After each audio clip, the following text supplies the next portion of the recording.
The Pebbles even has an elevator. In order to use the elevator, hit the call button to call the elevator to the floor. When the elevator arrives, the button will turn green and open the door.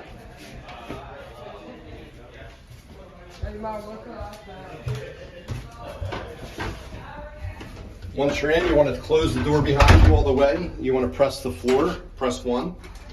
The accordion door will automatically close and the elevator will take you to your floor. When you arrive at your floor, the elevator will stop, the accordion door will start to open, and you immediately want to push the exterior door.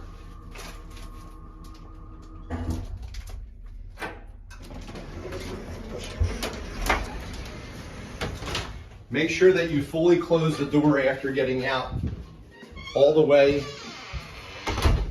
Make sure it's fully closed, otherwise people will not be able to get the elevator car.